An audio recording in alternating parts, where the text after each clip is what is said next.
kemudian juga ada tersangka baru yang terkait korporasi yang terkait dengan tata niaga kelapa sawit gitu, dengan jumlah kerugian negara berkisar 73 triliun. Dan sekalian, pada hari ini Des Koordinasi Pencegahan dan Pemberantasan Korupsi dan Perbaikan Tata Kelola serta Des Koordinasi Penerimaan Devisa Negara telah melaksanakan rapat koordinasi terkait dengan evaluasi dan capaian target dengan leading sektor Bapak Jaksa Agung, bahwa rapor pada kali ini diikuti oleh unsur pemerintah yang terkait dengan Des pencegahan dan pemberantasan korupsi dan penerimaan devisa negara yang terdiri dari Menko Polhukam, kemudian dari Jaksa Agung dan jajaran, kemudian dari unsur Polri, KPK,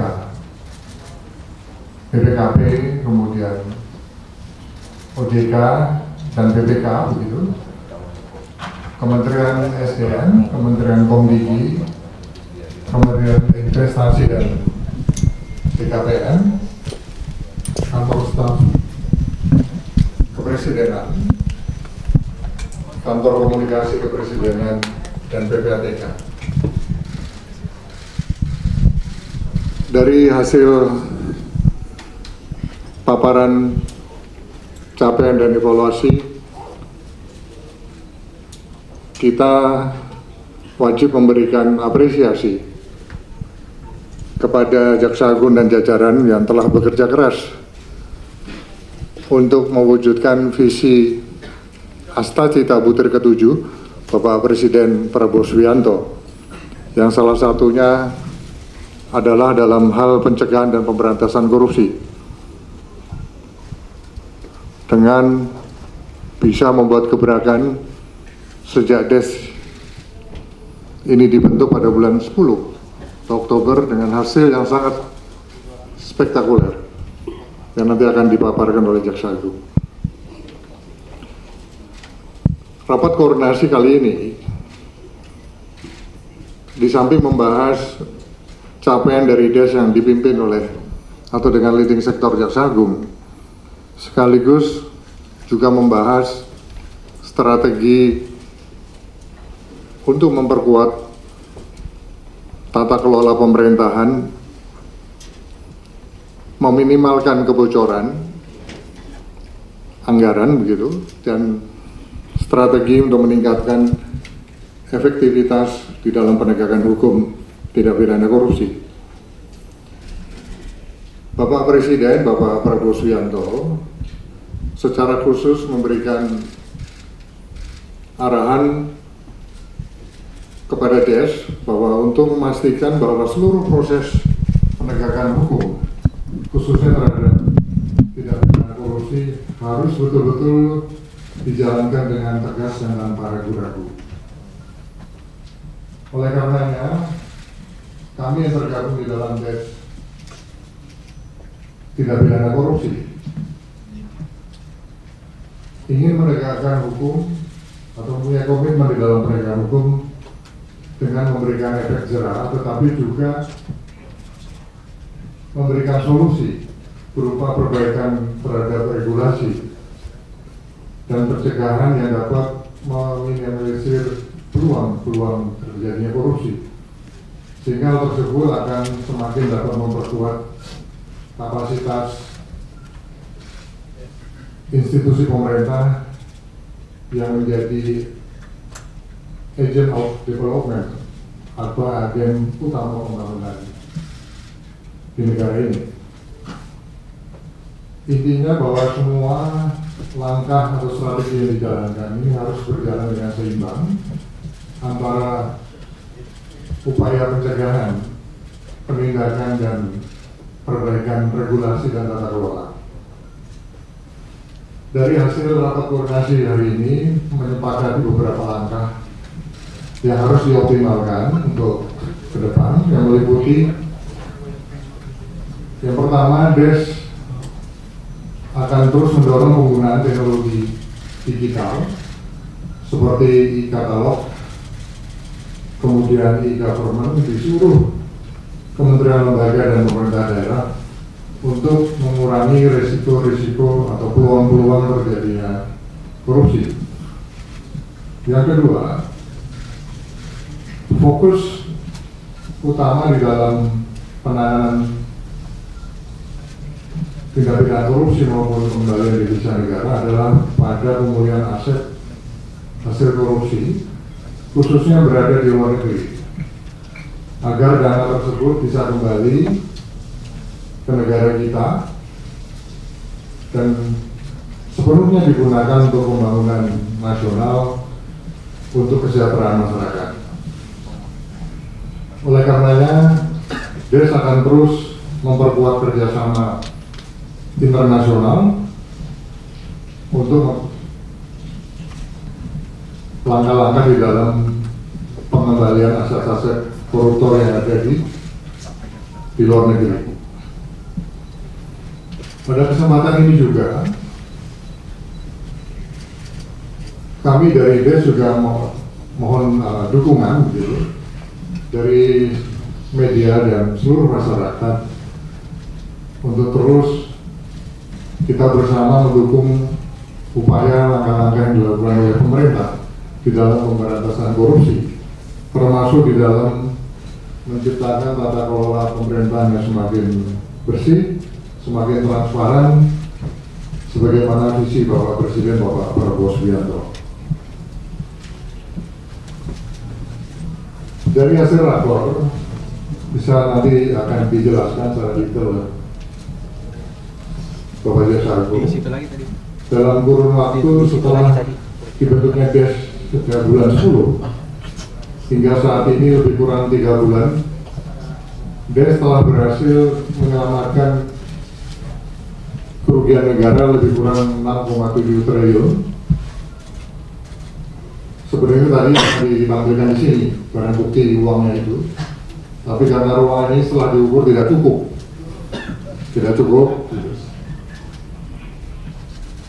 Nah, makanya barang bukti senilai 6,7 triliun rupiah itu ada saat ini di akun di ekstrakon BRI. Uangnya ada begitu. Ada hasil-hasil spektakuler yang merupakan gebrakan yang sangat luar biasa sejak DES ini dibentuk, dan memang Jaksa Agung dan jajarannya bekerja keras sehingga ada hasil-hasil lainnya yang akan diumumkan. Hari ini ada beberapa tambahan tersangka baru, baik itu perorangan maupun korporasi. Yang pertama yang terkait dengan tata niaga timah di wilayah Iup PT Timah. Ini dengan kerugian negara, kerusakan lingkungan dan sebagainya yang kurang lebih berjumlah 271 triliun. Kemudian juga ada tersangka baru yang terkait korporasi yang terkait dengan tata niaga kelapa sawit gitu, dengan jumlah kerugian negara berkisar 73 triliun. Jadi kalau di total hasil daripada penanganan yang dilakukan oleh Jaksa Agung dan jajaran sejak DES dibentuk, yang akan disampaikan nanti secara detail, ada tambahan tersangka baru baik itu perorangan maupun korporasi dengan jumlah total kerugian negara kurang lebih 346 triliun rupiah. Ini yang bisa diselamatkan. Nah, selanjutnya untuk menjelaskan secara detail capaian-capaian daripada DES koordinasi pencegahan Pemberantasan dan Perbaikan Tata Kelola serta Des Pengembalian Diri Usaha Negara. Saya persilakan kepada Pak Jaksa Agung untuk bisa menjelaskan. Teman sekalian, bahwa sebagaimana yang telah disampaikan oleh Pak Menko bahwa kejaksaan diberikan tanggung jawab sebagai leading sektor terhadap proses koordinasi pencegahan korupsi dan perbaikan tata kelola, serta yang kedua adalah des koordinasi peningkatan penerimaan devisa. Jadi ada dua yang menjadi leading sektor kami. Kemudian memang secara teknis des-des ini dibentuk dalam rangka untuk men-trigger, mempercepat pelaksanaan program-program prioritas pemerintah dan peningkatan koordinasi antar lembaga. Itu yang mendukung pelaksanaan ini dilaksanakan. Dan untuk teman-teman sebagai himbauan aja, mulai pelaksanaan hasil kinerja, capaian kinerja dimulai dari bulan tanggal 20 Oktober sampai 31 Desember 2024 untuk seluruh Indonesia. Jadi kami memang meminta untuk melakukan percepatan penanganan perkara di seluruh Indonesia. Yang pertama adalah penyidikan periode 20 Oktober sampai 31 Desember adalah 236 perkara penyelidikan. Kemudian untuk penyidikan 331 perkara, penuntutan 356 perkara, upaya hukum 150 perkara, kemudian pelaksanaan eksekusi 327 perkara, sehingga menghasilkan PNBP adalah 199 miliar. Itu dalam periode 20 Oktober sampai Desember. Kemudian penyitaan uang tunai rupiah sebanyak 5,7 triliun. Maka tadi disampaikan apabila barang buktinya disimpan di sini, yang pertama tentu tempat, yang kedua adalah keamanan, karena apabila bank menyerahkan kembali kepada kami untuk dipamerkan di sini, mohon maaf diperhatikan oleh teman-teman, hampir 1 hari harus menghitung ulangnya. Kemudian nanti kalau kembalikan lagi, ini akan menghitung lagi. Dan ini memang mohon maaf jadi memakan waktu, tapi dana ini ya ada di ekstrakon BNI. Kemudian uang mata uang asingnya yang dikonvensi itu sekitar 920 miliar. Kemudian emas logam yang dikonvensi itu sekitar 84 miliar.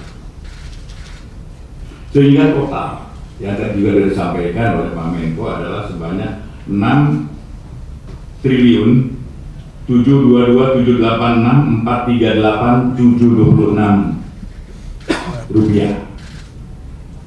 Kemudian di dalam perkara timah ini kan kerugiannya cukup signifikan, tetapi titik kerugian yang paling besar adalah kerusakan lingkungan. Kita bersyukur bahwa kerusakan lingkungan itu dapat dibuktikan oleh jaksa di dalam persidangan. Benar, biasanya adalah sangat sulit untuk menentukan itu. Dan kita bersyukur bahwa kerusakan lingkungan yang selama ini tidak tertanggulangi, ya, insya Allah dana ini apabila nanti bisa kita ambil dan kita sita, bisa digunakan untuk perbaikan lingkungan. Kalau teman-teman misalnya untuk timah, datanglah ke Bangka, lihat dari pesawat di bawah itu, begitu rusaknya lingkungan itu. Itulah insya Allah dengan dana-dana yang ada, apabila nanti dapat bisa dikembalikan, bisa untuk dikembalikan kepada pemerintah untuk perbaikan lingkungan akibat dari pertambangan ini. Dan dalam rangka itu kita menetapkan 5 korporasi perusahaan timah.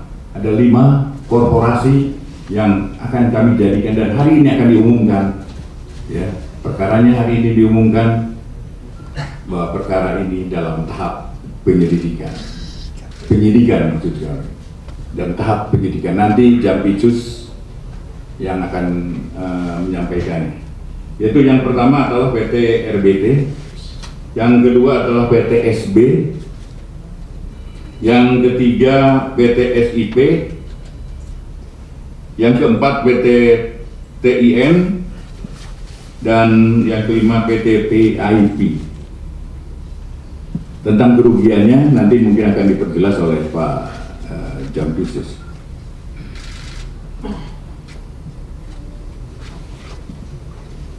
Kemudian selain PT Timah, korporasinya ada 2 korporasi yang akan jadikan tersangka adalah berupa pencucian uang, tindak pidana pencucian uang. Yang pertama adalah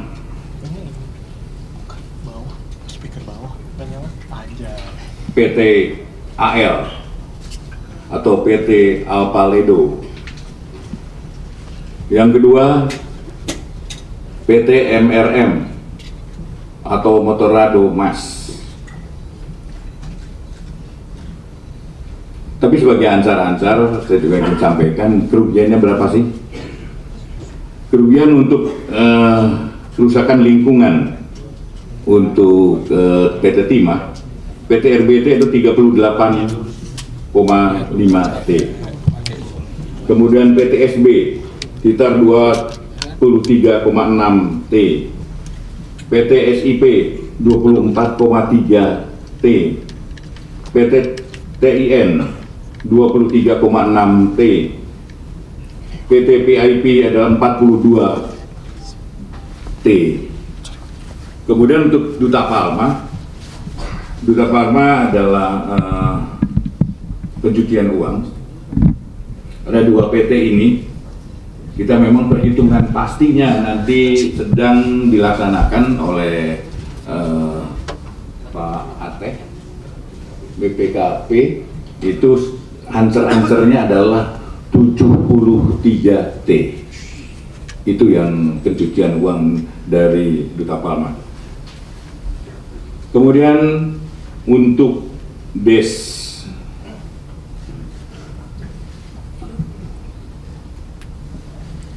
perbaikan tata kelola dan DES koordinasi peningkatan penerimaan devisa. Nanti saya minta Jam Datun untuk menyampaikan.